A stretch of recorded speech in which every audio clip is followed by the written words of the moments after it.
Good afternoon, Eleonora. Oh, good afternoon. Hey, God, where did the day go? It's already It has been one of afternoon. those days. Oh, I think for me, it's every day in the last year and a half. It's just crazy. I wake up and then it's 5 o'clock in the afternoon. Crazy. But they're filled with nourishing and fulfilling things, and I think that's a big difference when it's not just busyness. It's we're so consumed in what we're doing because we love it that the days just like Yes. time is just melting away. Oh, yeah. Well, when you say like that, actually, that's true. Definitely. I really, really enjoy what I'm doing. Perfect. So we had down today to continue on from our discussion last week a little bit. Um, and I'd love to know, last week we talked about self-trust, but Mhm. this week I'd love to know, have you recently done any people pleasing? Oh, yeah, that that was a big sigh. Um, That's something that I am thinking a lot um, lately about people pleasing and how much is it present in my life and how much it is actually present in almost everyday life of many of our clients and not only clients but um, family members and friends and so on. And I realized that what we see from other people, we do not see as a people pleasing. Actually, I'll tell you something else. When I heard for the first time the term people pleasing, I heard that, of course, in English. And for someone who speaks a couple of languages, English is the second language, right? It actually hit me really, really hard because when I translate in my original mother tongue, which is Serbian, um, it sounds like judgment. It Mm, sounds like you're definitely doing something wrong. So when I heard people pleasing, it just every time when I did that, it started coming back. And um, I did not notice that I maybe had that pattern in my life because it felt normal to me, and it is very hard to stop doing that, uh, stop being addicted to that pattern of people pleasing. So, yes, last time, maybe even today, not that I can really remember, but I'm pretty much sure that there is a moment where we're still doing that, even we had a lot of awareness now around that. What about you? yeah, absolutely. I love the difference between the translations. It's like as someone that only speaks one language, it's really interesting to hear that when it's translated, you still get that same vibe, that same energy. It's almost just more direct in what it's telling you as well, which is really interesting. And Yeah. I remember, I don't remember the first time I heard about people pleasing, but I remember when I very first started my coaching course and right before I got onto social media and I was taking these little videos, I was getting really inspired. And I was taking these little videos, practicing, getting ready for social media.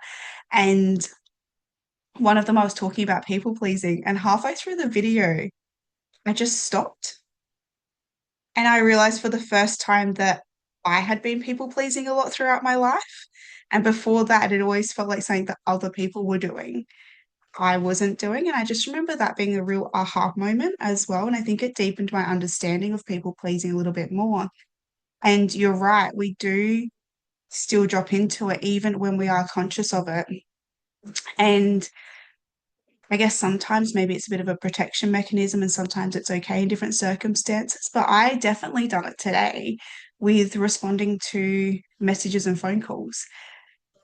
Oh, that's I very interesting. consciously went, I do not think I have the energy and the space for this within my day, but I feel obliged to because these messages have been sitting here for a few days and I'm going to be off for the next couple of days. So if I don't respond to them now, they will have sat there for a week. Um, and I very much went, oh, I can see that I'm people pleasing here. What do I want to do about it? And I still responded to the messages. It still felt like people pleasing, but I tried to do it in a way that honored where my energy levels were at as well. And so I just did one message and then went, okay, now how do I feel? I'll send another message. Okay, now I actually want to go have 10 minutes away from trying to respond to people. And then I'll come back and do one more. So I tried to balance it a little bit, but it was really interesting to notice that coming up, knowing that that's something that we wanted to talk about today and seeing how it comes up in just those really, really little spaces as well when we're dealing with it. Yes. Um, I love that sharing. I love that last part, little places, small, really small situations. Um, to just continue on what you just said, uh, people pleasing is that quiet pattern that actually can destroy our self-trust, which we start talking in our first episode, right? Um, why people pleasing? What I learned through coaching and through working with women is that, but not only women. I don't want to limit it us to the gender, but many of us learned very early in our childhood that being good, being easy, being helpful. Um, if we do that, our life will be smoother, right? So Mm-hmm. nothing wrong with that. Nothing wrong with being good and kind and helpful. But problem is that over the time, um, it become a habit, and after that, it will grow into something else, and that's actually people pleasing. So what we start adjusting ourselves to everyone and everything else to for them to feel comfortable, right? Mm-hmm. Because if other people feel comfortable um, with us, then they will like us. So we can fulfill our need to be loved and to belong. And it's usually start with our um, basic tribe, with our family, with our parents or caregivers or family members. It doesn't matter, and then it just grow and grow more and more from there. So it, I'm not surprised that it's actually present a lot, and I'm not surprised that I still have something that I was practicing for, well, let's say 50 plus years. Yeah. Yes. So you're So right. true. It is a survival strategy. Yeah, absolutely. And I love the way that you just explained it as well, because I feel like a lot of the time when we talk about people pleasing, the first thing that we do is we dive into the reasons why we people please. And that can be triggering for some people. It can be heavy, it can be very confronting. But I love, and like all those things are true, and it can also be important to understand that. But I love the way that you described it as it Mhm. is fulfilling a need. Okay. And it's usually a need to be loved, to be heard, to be understood, and to be safe. And it doesn't mean that we weren't loved or that we weren't safe when we were children, we were growing up, we learned to people please, but for some reason, we perceived a situation that we could be loved more, we could be safer, or we could be more understood if we acted in a particular way. And a lot of the time, I think people pleasing can be really linked into people having no boundaries as well, because it's really linked in with, I don't put myself first because I put everyone else first. I don't say no to anything because I don't know how, because I need to keep everyone else happy. And so it really ties into so many of the conversations I'm sure that we will have and so many of the topics that we'll talk about. But with our self-trust, like you were saying, it really ties into self-betrayal as well. Like the more that we people please and the more that we put everyone else first at the detriment of ourselves and we don't have our needs heard, that's when we really start to betray ourselves, because it's not just putting other people first, is it's also, whereas at the expense of you having love and you having support and your needs being met. And if your needs are never being met or are not being met, um, you know, enough, I guess enough's different for everybody. But if they're not being met Exactly. enough, that's when we're really betraying ourselves as well. Yes. And self-abandonment or self-betray, once when you become aware what you actually did, and once when you start asking question, wait a moment, what do I want? How do I feel? Um, Once when you see, you can't unsee, and that self-abandonment, when I connected people pleasing and self-abandonment, I was very sad. I think I was crying for days for all the moments when I equaled my kindness and being a good girl that I learned from early age.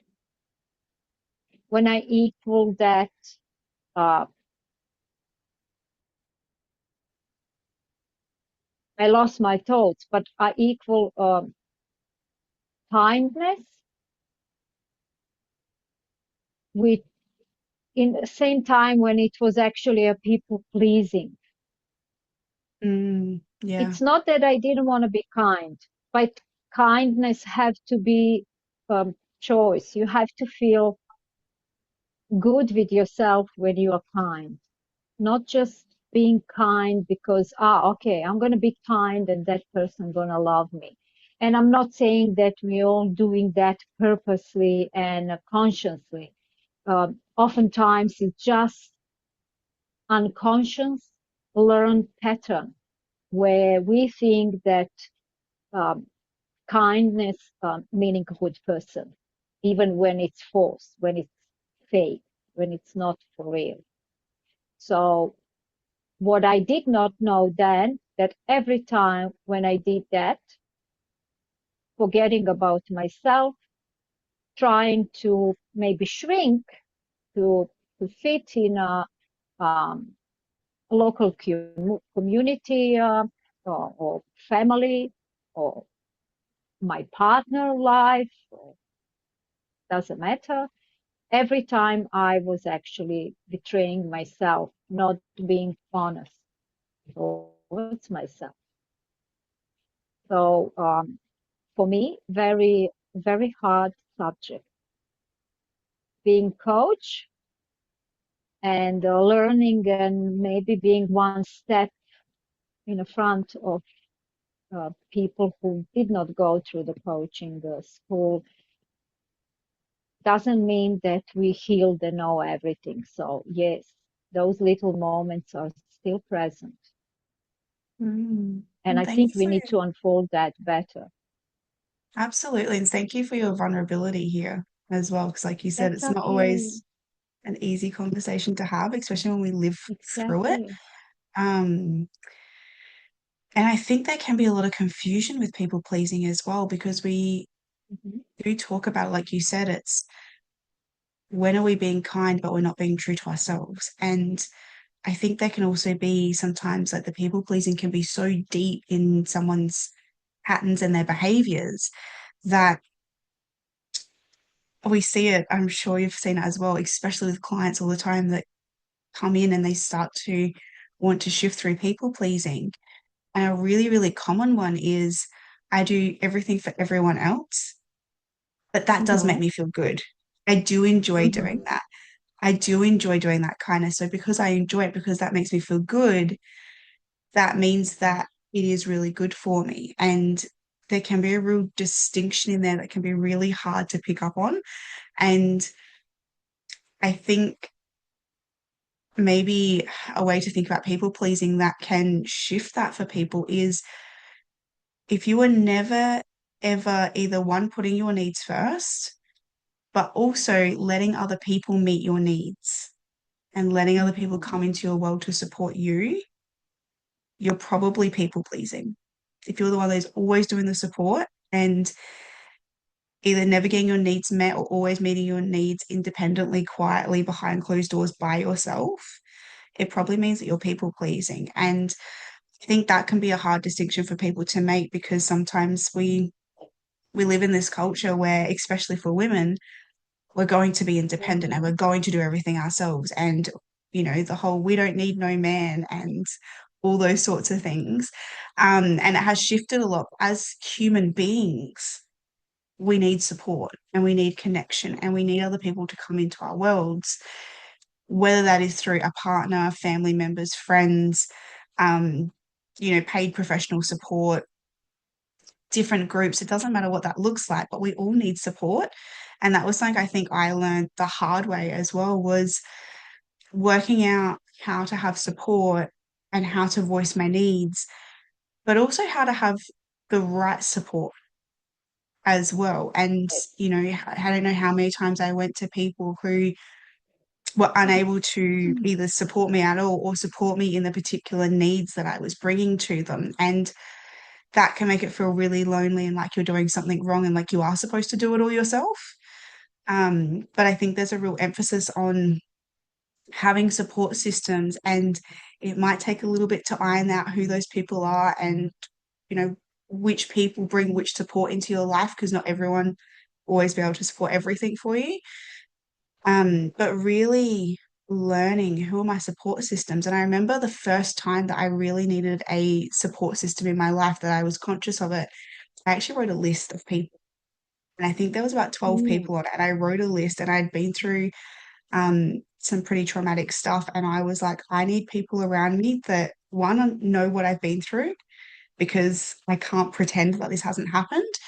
And that I can trust, that I can just spend time with without having to hold up this mask all the time.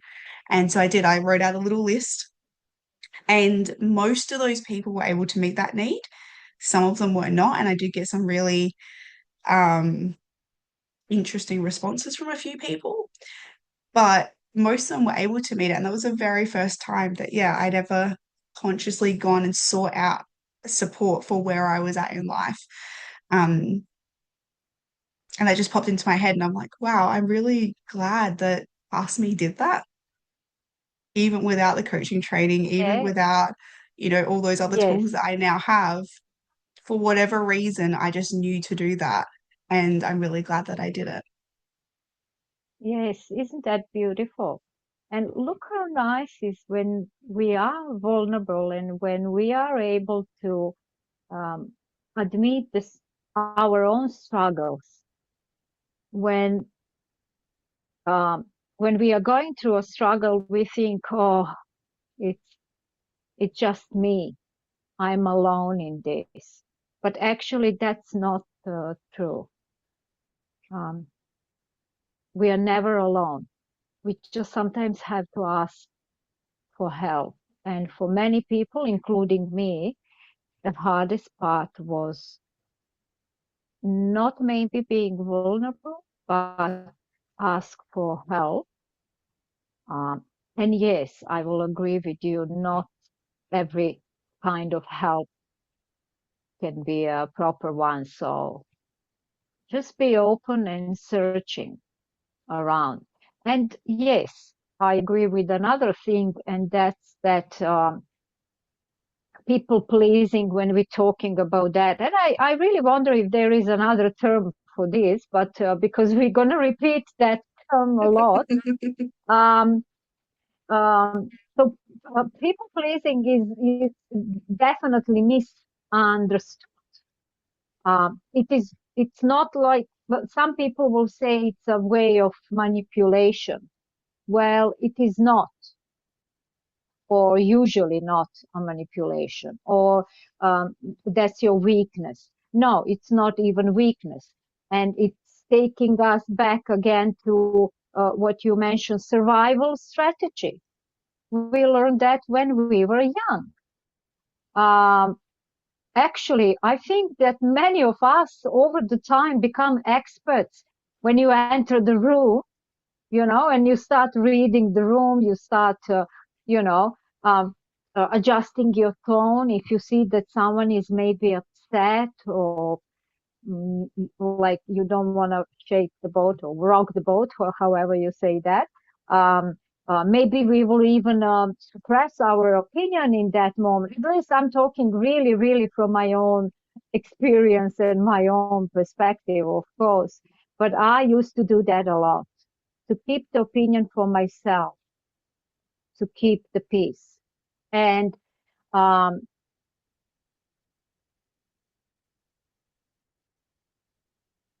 I experienced that a lot, uh, where I believe that if I do not say anything, that relationship gonna be calm, peaceful, everything is gonna be okay. It never brings peace, and it never brought that calmness that I was expecting. Why? Because one thing that we can't escape is our inner self, is who we are Mm, in a core, and it yes. will start talking. It will just start talking. We won't hear in the beginning, maybe, but that. I think you tell me, what do you feel? I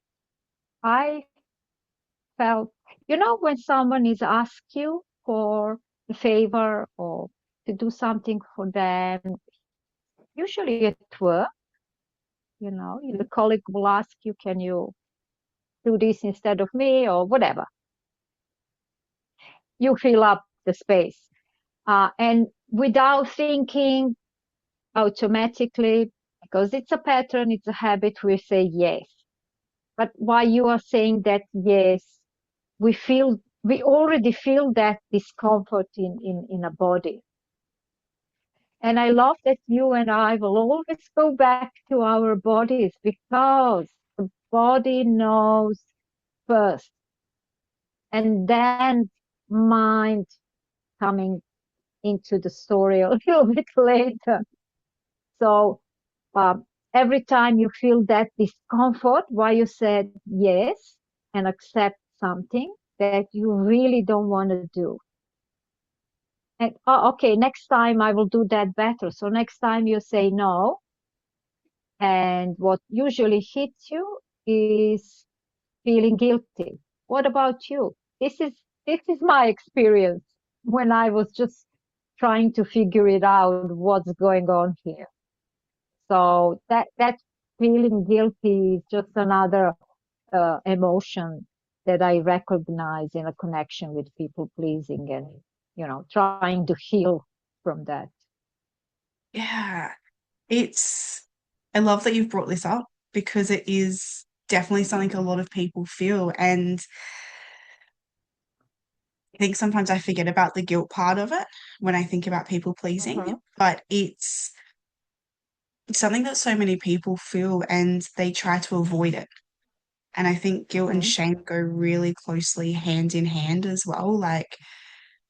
Um, and people don't want to feel either of those emotions because they don't feel nice and we don't understand how to deal with them. We haven't been taught that. We've just been taught if you're guilty, you've done something wrong. If you feel shame, you should be embarrassed. When really, sometimes they're just emotions to move through, and sometimes they're just what we've been taught to feel in those situations, I think. Mm-hmm. And so, what's really coming up for me when you were talking about that was that we are, like you said, we're so conditioned to just say yes. And then you Yes. instantly get that body reaction. And for me, it would be that, that resentment, that agitation, that internal eye roll of, oh, why did you have to ask me that today? No, I don't want to help you. And the more that that happens, the more that, you just see that person around and you're like, oh, just don't come near me. I don't want to talk to you. You constantly want me to do something for you.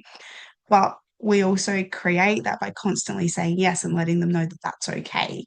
And so Yes. there's some self-responsibility in there. And I think big part of it for me was less guilt and more anxiety because I was taught that Mm-hmm. you say yes, and if you don't, there's going to be confrontation. And Mm-hmm. I was just so scared of that confrontation because I wasn't taught how to handle it, how to stand up for myself, how to deal with it if that happened. And so the confrontation didn't even have to be big or aggressive.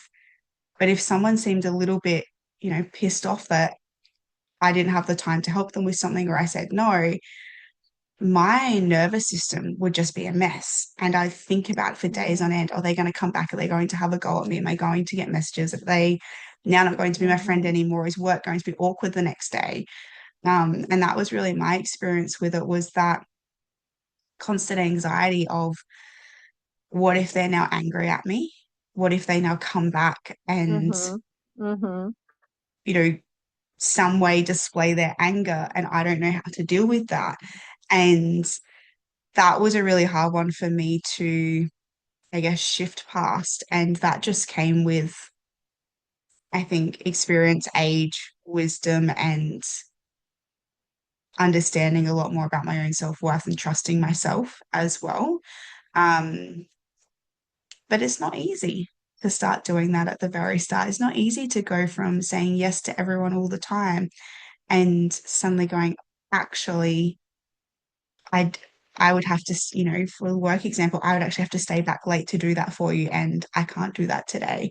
I already have a full plate of stuff to do, whatever it is. Um, but at the same time, there are a lot of people, like I don't know how many times I spent restless nights being worried someone was going to be angry at me, and they never ever were. Yes. Even if they were a bit Yes. annoyed in that particular moment, they got over it pretty quickly, and it was only me that it was then hurting because I just assumed that everyone would be angry with me all the time. And if I said no to things, and that just took up a lot of space and a lot of energy when in reality, they didn't really care that much. They just went to the next person, someone else did it for them who had the time and had the Exactly. space and had the energy to do it. Yeah. I have to admit that what we're talking about today, it's really bringing a lot of sadness, and um, I have a need to acknowledge that in a way that sadness that I feel for all these lost moments, not lost moments, but all these moments when I actually was not myself. So that moment did not belong to me. It belonged to someone else. But it brings sadness, and mm, it's okay to be sad. One thing that we learned in our school, I don't know that, I think we never explained that we actually met in a coaching school. but we learn um, to sit with our feelings, not to ignore them. And I will just use this moment to acknowledge my sadness. The more we are going deeper into this subject, and I am choosing to sit with that sadness. But uh, so I love what you shared because it brings a different light on people pleasing. Um, uh, to understand that people pleasing can come from fear, and it can come from a desire to be loved, right? So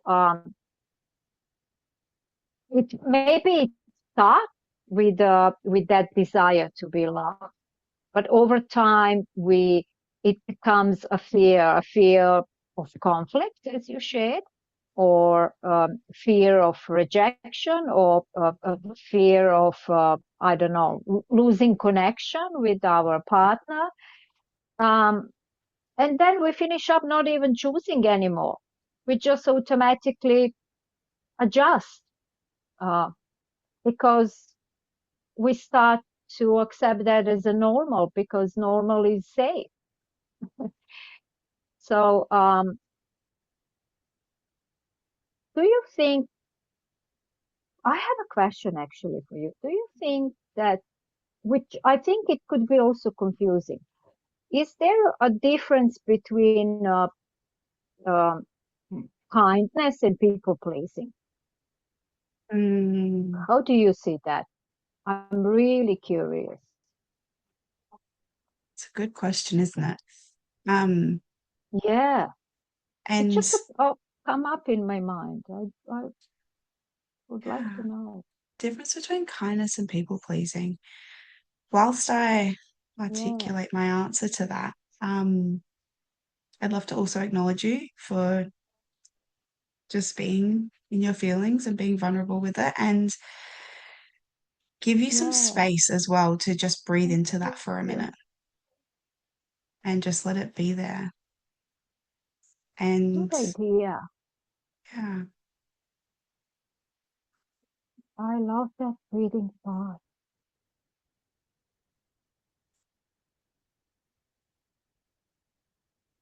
Actually, you just bring me another awareness. How the people pleasing can come back and we are not even aware that I try to ignore my sadness to people please, or to make you comfortable, or anyone who is listening not to be part of my sadness. So that's how it looks like. beautiful. And thank you for bringing that moment to me. What a beautiful awareness. Thank you Mm, for just showing up in it. I saw you rush past it. And I mean, this is what we see when we're coaches, right? This is for anyone listening, this is yes, literally how every single one of our catch ups goes. Once you're a coach, you can't exactly. unsee things. But yeah, just to be able to sit with someone in their emotions and just take a minute, and it's not as scary as it seems, right? Exactly. And that's actually the message that I wanted to pass. Don't be scared of your feelings. All of them are part of you and they are beautiful. And every feeling is actually neutral. It's not positive or negative. We give the meaning to the feelings. But um, yeah, to go back to what we talk about, is there a difference between kindness and people And people pleasing? pleasing. Yeah. And how can we misunderstand kindness for people pleasing, actually? Mm. The first thing that's coming to I did. mind for this question is Hmm. Yeah. a bit of a difference is people pleasing is when we're being kind to everyone else and we're not being kind to ourselves. And you can Exactly. have both. You can be kind to other people and at the same time be kind to yourself. Yes. And I think that's the difference when it comes to people pleasing is that you're never being kind to yourself. You're never putting yourself first. You're never giving yourself any of the spotlight. Um, Yeah. and not being kind to yourself. I've talked about as things like self-betrayal and not having boundaries, but for people who maybe aren't even at that level yet with that language, I think it is also not being kind to ourselves is just never taking a little bit of time for ourselves. Never, Mm-hmm. in this circumstance, it is looking like constantly putting your energy on the line and your time and your priorities are always pushed aside Exactly. to be kind to everyone else. And when we do that, that's when we end up in burnout. That's when we're always tired. That's when we start feeling miserable because we're never pouring back into our own cups. Um, so I think your question gave us a beautiful way to maybe simplify some of the language that we're using because we are coaches and we do use this language. We are so used to it. Mm-hmm. Um, but yeah, if you're wondering what self-betrayal and what not having boundaries can feel like, I think that's what it is there's multiple ways to feel that in your body, but it is, am I tired? Am I burnt out? Am I feeling unhappy and not finding joy in life because I'm constantly putting everyone else first and I'm never putting anything back into my own cup as well. Yes. How was that for an Beautifully answer? said. Thank you. Yeah. Oh, I agree with every word. Definitely. It's a huge difference. And I think I said that before, but you can be kind by choice and still be yourself. And another problem is that we hear very often, now put yourself in the first place. But wait a moment. Explain me, what do you mean by that? Because when I heard that first time, but after many times, I start thinking, what selfish? But when I thought, okay, why it is selfish? Well, then we go back to the patterns like people pleasing. Because if I put myself in the first place, it's going to be selfish. What do you think? I don't think it is now, but did you have the same feeling? Yes, and I've heard so many people say it that um, it is selfish. If I put myself first, it's selfish. And I Mm-hmm. think that's where a lot of that guilt comes in as well that we were talking about before. Um, but it's not at all selfish to put yourself first. There's a difference between Mm-hmm. stopping people pleasing and I think what a lot of people perceive as I'll be seen as being arrogant. I'll be seen as Mm-hmm. only putting myself first. And that pendulum swing of I'll never put anyone else first. And I'll only put myself first and only my feelings matter. Um, and that's, you know, two sides of a different coin, really. And we're looking for that balance in the middle of can I put myself first by checking in with what I need, checking in with where I'm at, Mm-hmm. and being honest about that. Being honest about, yeah, that's great. I could absolutely do that for you today. More than happy to, I don't know, say my partner messaged me and was like, hey, I really need you to go to shops, pick this stuff up because I'm at work and I can't do it and we need it this week. Mm-hmm. And it could be the difference between me going, yep, no worries, I'll do that when I'm super tired, as opposed to me going, yeah, I'd love to do that. More than happy to do it. I am a bit tired today though. So when you do get home from work, could you please help me with cleaning the kitchen?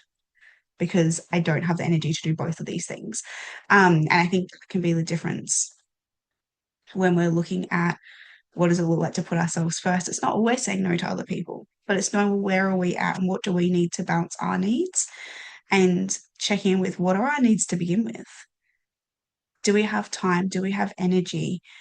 Are we able to bring joy into our day, or are we constantly filling it with doing stuff for other people? Mm-hmm. Mm-hmm. Um,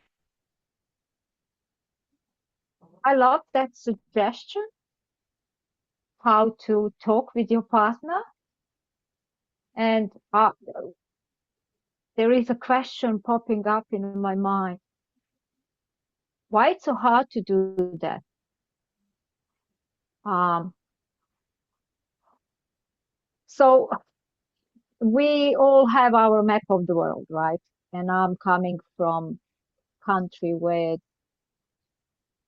tradition is still very strong in our culture, but um, I don't even think I can call it tradition anymore because it that got a different meaning, and we stop talking honestly, even with our partners or family members. Um, and instead of that, we start people pleasing. And every time when we do that, we actually abandon ourselves.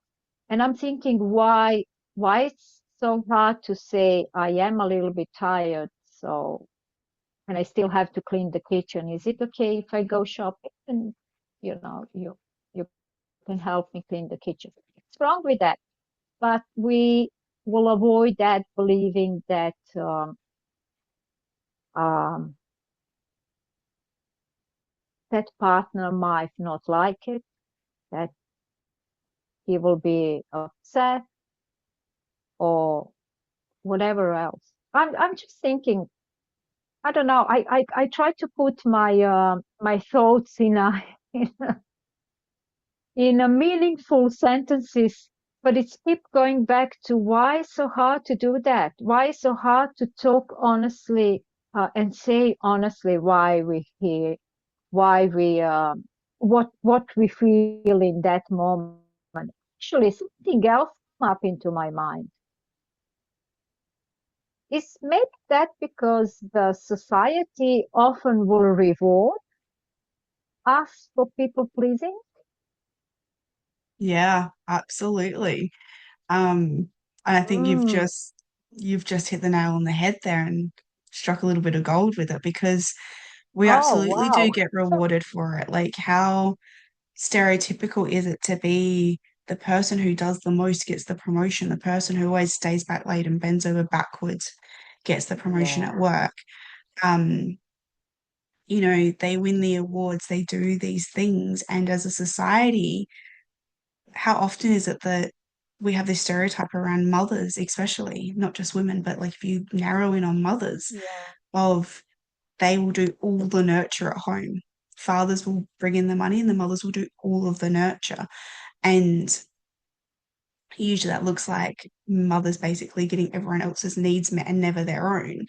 And we have this society where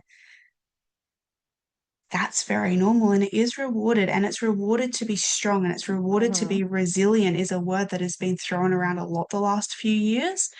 Is I'm resilient and it's my badge of honor, and I've been through everything, but I'm standing on my own 2 feet and I did that by myself.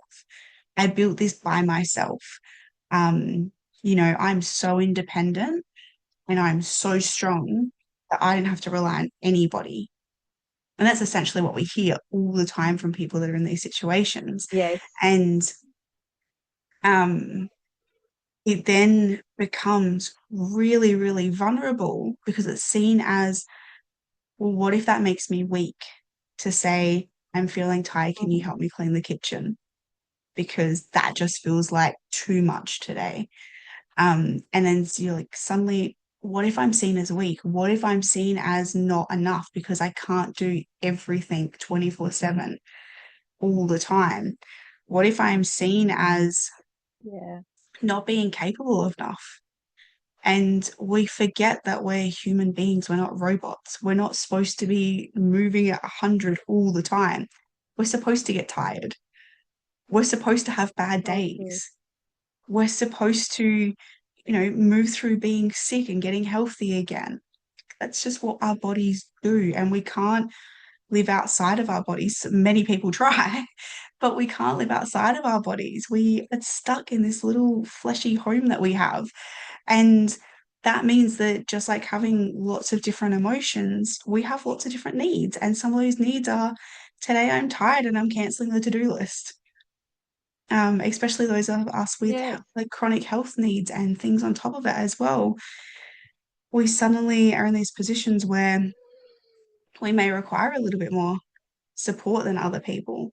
And that's then seen as, well, what if I'm too dependent? What if my household looks different to other people's households? And I mean, you see it all the time. People want to split chores up differently than what the norm is. Some people really want to be a yes, part of that stereotype of um, the guy goes to work and the woman stays home. And for some people, that is amazing. It works really, really well. But they're scared to ask for it exactly. because they're scared of the judgment that will come with it. Or they're scared of if they don't do the chores that are set up in a particular way. And at the end of the day, life's really about, well, how can we live it comfortably? We can't avoid all the crappy things that happen, but how can we live our day to day in a way that most of it is comfortable and brings us joy? And I think that starts in those little moments of actually letting ourselves be human. Yes, and not seeing that as selfishness. Um, when you start implementing these small steps, doesn't have to be something revolutionary big, um, but small steps. Only one no in a day if you feel like the real answer is no, can do. Um, with that, we actually, it's like beginning of honest life if you really want to have a honest and authentic life. Um, and yes, uh, probably not everyone will like that. And to test us and how much ready we are actually to stop people pleasing is to accept to let go the people who would not like that. And something else I was thinking, when we have a very strong pattern of people pleasing and you met or bring a new person in your life, could be partner, could be friend, and you introduce yourself to that person as a people pleaser, they will see that as a part of you, your personality. They won't put the title, oh, Eleonora is people pleaser. They won't recognize that as my pattern. They will see me as a kind person, always ready to accept whatever I say. People go anywhere I want to go and so on. It doesn't matter. I'm just remembering my experience, right? Uh, yes, what would happen first time when you say no is that person will um, be surprised, and for sure they won't have understanding for your no. And if you repeat that a couple of times, that person might disappear from your life because they can't stand you. What I want to say, that's okay. Because this is how we build respect for ourselves. And this is how we build um, possibility for other people to respect us. Beautifully put. Mm, I love that. This is how we yeah. respect ourselves, Yes. and this is how we build the possibility for other people to respect us as well. And it can go so many ways. Like I've stopped people pleasing, started Mm, setting boundaries, and some of my relationships have finally become what I wanted them to be with people in my life. Whereas I always sort of found there was this barrier of there were certain people in my life that I wanted them to stay in my life, but the Mhm. relationship always felt like it just wasn't quite where I wanted it to be. And it was actually when I started setting those boundaries and stopping people pleasing that it allowed that to flourish into something really beautiful and the connection deepened because I started to become more authentic in their relationship. And it wasn't until I went through that experience that I realized it was me that was holding back the relationship. And by Mhm. having this mask and by not being authentic in it, and there's absolutely other relationships where they will just die off. And I mean, that's going to happen regardless, whether you continue to people please or you don't. You're going to go through phases in life where you're going to lose relationships and you're going to find new ones. That's just a part of growing up and changing. Exactly. Um, but I think we fear it so much, forgetting that that's going to happen anyway, maybe with different people, maybe at different times when we can't see it coming. Um, but it will happen anyway. But I'd love to know as we start to wrap up, we've talked a lot about our experiences with people pleasing and what that is and what that looks like for us, and explored Mhm. some thoughts. And I think it would be nice to wrap up with maybe if someone is resonating and going, oh, wow, I feel like I'm a huge people pleaser and I really want to start to shift this. Mhm. Do you have a tool or a tip or a trick that's an easy place for someone to start? I'm glad you asked because I do, and it's so simple that it's boring. Um, I had a client, and she was very, very strong people pleaser. She will say, "I'm sorry," at least twice in her sentence. In her sentence. She will say yes before you even finish your question. That's how much she was into that. And she went through all that we talked today. If she tried to say no, she will feel guilty, anxious, sometimes even think, why did she say no?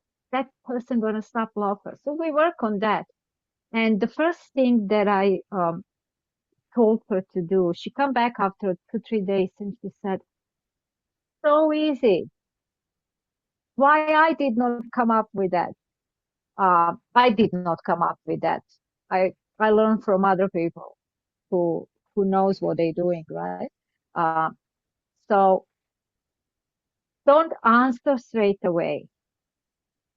Take a breath. Take that deep, nourishing breath with a long sigh. It doesn't matter what will they think in that moment, you know, even when, even, yes, they are aware that you are breathing in a funny way. It doesn't matter. Just do that because this is a message to your brain. Pause. And this is a possibility for you to hear the question, the request, or whatever again in your brain and maybe answer differently. And if you are not sure, you can always say, give me some time to think about that. Or let me think about that. And maybe you will know in a second too, or in a minute, you will have an answer. But make sure that you take a breath and give the proper answer, the one that won't make you feel guilty and thinking and being upset at yourself, abandon yourself because you did not think what or choose how will you answer. So I would start with that small. Of course, there is other tools, but we have to start from somewhere. So this is the first that come up into my mind, and probably think about anything else. What about you? Do you have it? I think that's perfect. And the only thing Oh, I really great. have to add to that is exactly what you were saying is you can create space. So have the pause moment, have the breath. And if you're not sure how Mhm. you want to respond, or even if you are, but you're feeling super overwhelmed by giving it a go, create space for yourself. I Mhm. just need to check Mm, my calendar before I respond to that. beautiful. Um, Yeah. I need to check with my partner to see if I'm free that day. Like you said, can I have a little bit Mm, of a time to think about that? When do you need to know by? And create a little bit of space for yeah. yourself to go away and feel into, well, actually, what can I do? Instead of moving everything around on my calendar after saying yes, what if I just checked my calendar first and if it's full, I just went back and said, look, sorry, actually busy that day and I've already got a full day booked.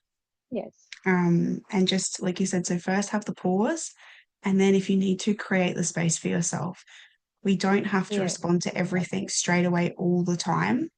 And I think that's when a lot of people start to have regrets because they say yes or no to something that they actually wanted to say the opposite. And Yes. it happens frequently, but you are allowed to create space. You're allowed to go away and think about things. You're allowed to go and check your calendar. They're not unreasonable requests.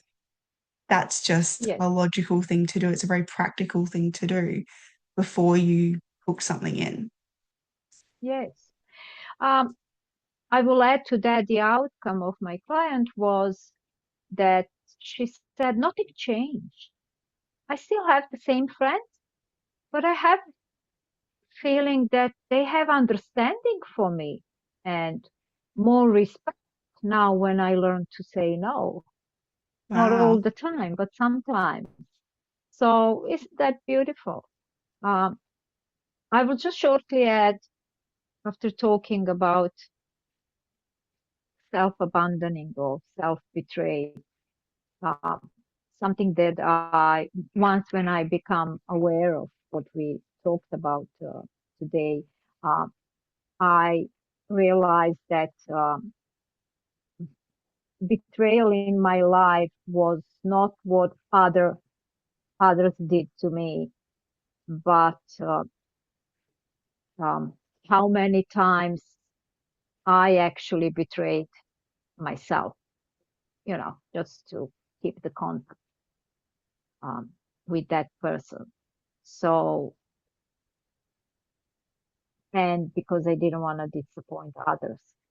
So I created, and I would like to share with you, I write down that in my computer as a reminder, kind of affirmation or mantra or whatever you want to call it. Maybe it can be helpful for someone else. Can I read that to you? Please do. Yeah, I like to be smart. So I write down, I give myself permission to disappoint others so I don't keep disappointing myself. Oh, I just got goosebumps. Mm. I did write that on Serbian and it's very powerful on my language. Uh, but I can understand why you had goosebumps. Mm, a beautiful note to end on as well. Do you want to read it one more Mm. time so everyone can catch it? Yes. I give myself permission to disappoint others so I don't keep disappointing myself. Amazing. And so if you need to keep hearing that, keep playing this episode. Exactly. Let us give you the See you permission. soon. Yeah, beautiful. So if you're new here, this is Between Us. We are two coaches who actually went through our coaching training together. That's how we met. And we have a lot of these conversations ourselves behind closed doors. And we got to a point where we went, maybe other people want to hear these conversations too. Maybe other people want to feel a little bit less alone when they're moving through these situations, when they don't have the language for what they're feeling, or they're looking for more to understand a little bit deeper and to start to shift a little bit more. And so this is just to have a hot drink, come sit with us, be in your pajamas, be super cozy, and just listen. Just drop in, just be part of the conversation. And if you ever want to speak to either of us further, you can comment below or you can find all of our social media below as well. But we're just here to have a conversation with you through this channel and come and be in it with us and between us. Beautiful.